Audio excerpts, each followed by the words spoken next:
जी आपનું નામ? મારું નામ ભાવેશભાઈ દેવરાજભાઈ ઇન્સુ। આપ ક્યાંથી આવો છો ને શું તકલીફ છે? હું શાંતાદેવી રોડ આદિનાથ સોસાયટીનો રહીશ છું અને ત્યાં જે અનલીગલી સાર્વજનિક સોસાયટીનો રસ્તો છે એનું 100% અનલીગલી દબાણ કરેલું છે। અત્યાર લગીન પથરાનું દબાણ હતું, હવે પાકું બિલ્ડિંગ બની રહ્યું છે અને નો કરે નારાયણ। અને અત્યારે જે રાજકોટની પરિસ્થિતિ છે એવી પરિસ્થિતિ ઊભી થાય તો એનો જવાબદાર કોણ?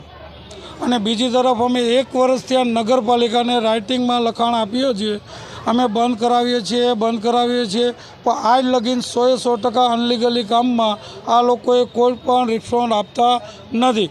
નગરપાલિકાને જાણ કરેલી છે, અમે દેસાઈ સાહેબને કરેલી છે, પછી કલેક્ટરને કરેલી છે રાઇટિંગમાં, પણ આજ લગીનનો કોઈ રાજકીય લેવલ અથવા કર્મચારી લેવલનો અભિપ્રાય આવેલ નથી।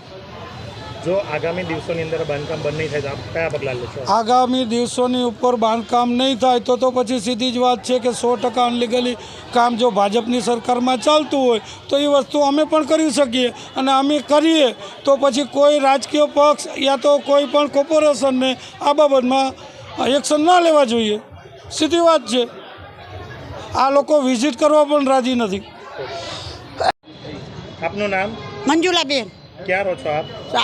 આદિનાથ સોસાયટીમાં। શું તકલીફ છે? અમારો રસ્તો છે ને એ કાયદેસર અમારે રસ્તો જોઈએ, રસ્તામાં એ બાંધકામ કરે છે। કોણ બાંધકામ કરે છે? એ ભાઈ અમે એ તો અમારો નો જ ખ્યાલ હોય ને બાંધકામ કરતા હોય બાંધકામ ચાલે છે। એ બાંધકામ અત્યારે તો ખીલાહારીનું બાંધકામ ચાલે છે, રસ્તા ઉપર પાકું બાંધકામ કરે છે। તો અમારે ચાલવું ક્યાં?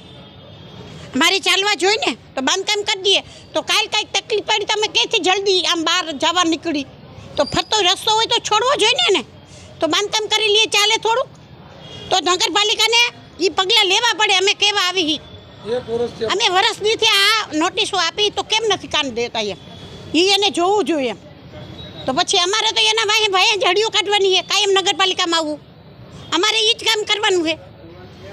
તો તમારે કાયદેસર અમારે તો તમારે કેવું, તમે કાલ મતવાર આવો તો એમ કે અમારે ભાઈ દોડો, અત્યારે કહે છે તમે દોડો, તમને અમારે લાભ શું?